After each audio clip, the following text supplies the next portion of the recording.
नमस्कार, मैं राहुल कठेरिया। प्रधानमंत्री मोदी जी की जिस तरीके से ट्रोलिंग या प्रधानमंत्री मोदी जी के ऊपर जिस दमदार तरीके से अगर नेता प्रतिपक्ष राहुल गांधी जी हमला करते हैं, शायद ही विपक्ष का कोई नेता प्रधानमंत्री मोदी जी के ऊपर हमला कर पाता हो।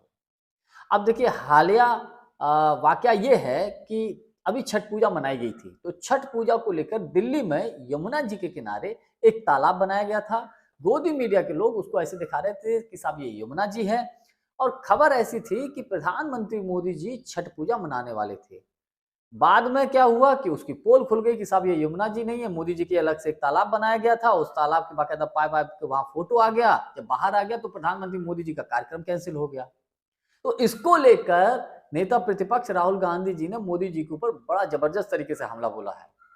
इसके अलावा मोदी जी ने अभी हाल ही में कुछ दिन पहले ये जो रील्स बनाते हैं ना सोशल मीडिया पर लोग, इसको रोजगार से जोड़ दिया।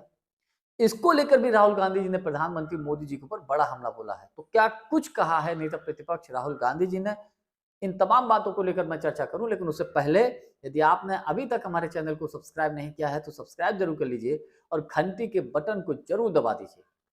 देखिए, दिल्ली में छठ पूजा मनाने के लिए मोदी जी का कार्यक्रम प्रस्तावित था, ऐसी खबर थी। इसको लेकर यमुना जी के किनारे एक छोटा सा मिनी तालाब टाइप का बनाया गया। अब उसको साफ दिखा ऐसे रहे थे कि ये यमुना जी हैं। मोदी जी के लिए उसमें स्वच्छ पानी भरा गया।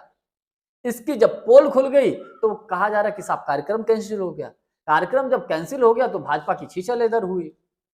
तो नेता प्रतिपक्ष राहुल गांधी जी ने इसको लेकर बड़ा हमला बोला मोदी जी के ऊपर, और उन्होंने क्या कुछ कहा वो मैं पढ़ के सुनाता हूं। उन्होंने कहा कि नरेंद्र मोदी जी के लिए स्विमिंग पूल तालाब बनाया गया था दिल्ली में, वो नहाने के लिए गए थे।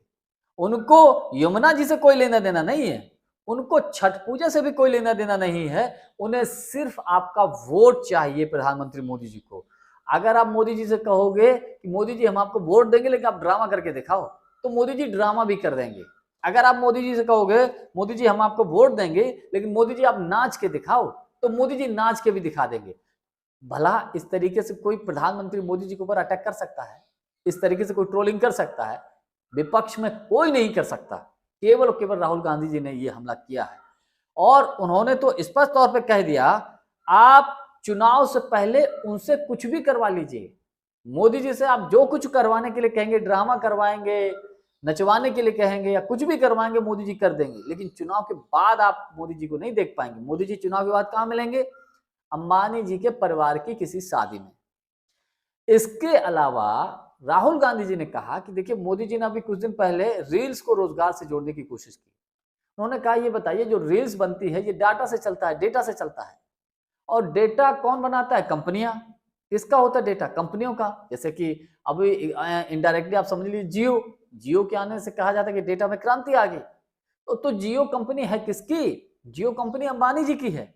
तो फायदा किसको होगा? जब अधिक से अधिक डेटा यूज किया जाएगा तो फायदा किसका होगा? तो फायदा तो अंबानी जी का होगा। तो यही उन्होंने कहा कि इस डेटा से बिहार के युवाओं को कोई लाभ मिलने वाला नहीं है। इस डेटा से बड़ी बड़ी कंपनियों को फायदा पहुंचने वाला है।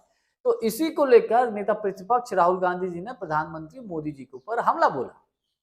अब आप सोचिए, बिहार में विधानसभा का चुनाव चल रहा है, इसका असर सिर्फ बिहारी तक थोड़ी है। देखिए, कल्पना करिए कि अगर बिहार में महागठबंधन की सरकार बन गई, तो महागठबंधन की सरकार बनने के बाद इसका डायरेक्ट या इनडायरेक्ट असर दिल्ली की सरकार पे पड़ेगा। सब जानते हैं। इसीलिए मोदी जी भी अपना पूरा दमखम लगाए हुए है, भाजपा भी पूरा दमखम लगाए हुए है, किसी भी तरीके से इनके प्रकार बिहार का विधानसभा का चुनाव जीत लीजिए। और अगर खुदा न खासा बिहार का विधानसभा का चुनाव एनडीए जीत गया, तब क्या होगा? तो जो राहुल गांधी जी ने एक मोमेंटम बनाया है वोट अधिकार यात्रा का, संविधान सम्मेलन करके, कुछ समय के लिए ये थोड़ा सा ठंडा पड़ सकता है। हालांकि राहुल गांधी जी के लिए अन्य भी राज्यों में विधानसभा का चुनाव है, कांग्रेस के लिए है, वो कांग्रेस वहां काम करेगी। लेकिन क्योंकि मोदी जी की अगर बिहार में एनडीए की सरकार बन गई, फिर तो मोदी जी की सत्ता तो सुरक्षित हो गई ना, उनकी तो कुर्सी बच गई। जब केंद्र की ही कुर्सी बच गई तो शायद उस पर मोदी जी की कुर्सी पर उतना इफेक्ट ना पड़े। तो बिहार इसलिए बेहद महत्वपूर्ण है। इसलिए एनडीए और इंडिया गठबंधन दोनों ही अपने अपने तरीके से पूरा दमखम लगाए हुए हैं। जानकारी हमारी आपको कैसी लगी, कमेंट्स करके हमको जरूर बताइएगा। बहुत बहुत धन्यवाद। नमस्कार।